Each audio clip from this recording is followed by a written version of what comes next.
So this week's record of the week is Paul Simon's Graceland, which was released in 1986. So just a little bit of history about the project. Paul Simon's relationships with both his wife and his music partner, Art Garfunkel, which is how they got Simon and Garfunkel, had both kind of deteriorated. His previous record did not do very well, and this kind of left him both in a bit of a musical rut as well as a bit of a depression.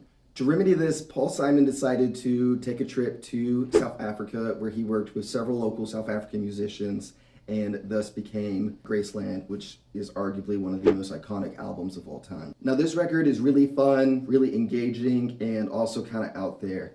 Paul Simon created this record by blending his iconic songwriting, which is a craft that he spent a lot of years dedicating, and then fused it with a lot of the South African sounds that he heard while he was on his trip. So there's a lot of really cool, vibrant drums. You get this really sonic effect, especially if you're listening to it in headphones or some really nice speakers. It also features the a cappella group Ladysmith Black Mambanzo, as well as an extraordinary bass player, Bekifli Kumulo.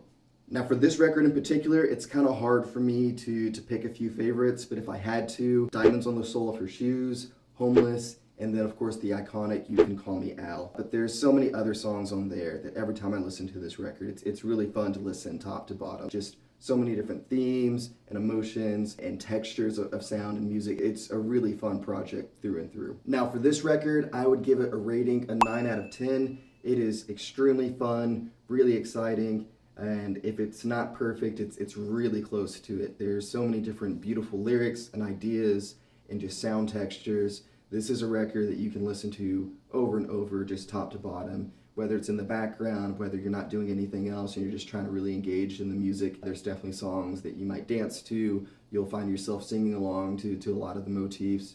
Really good work. The only reason why I wouldn't give this record a perfect score is just because after dozens and dozens of times of listening to this in my free time, there is a few moments where I think the pacing could have been just a little bit better. And that's just me being super picky and really niche. It's very overwhelming. It's a very beautiful project and it goes in so many different directions. Who knows, maybe the different arrangements or maybe an extra song here or a song omitted could have made that pacing just a little bit better. So there's the record of the week. I'll be posting a little bit more about it as I dig a little bit further into individual tracks and kind of explore a bit more of the details. Feel free to share your thoughts, either comment, slide up on the story, and if you have some free time this week, feel free to listen with me.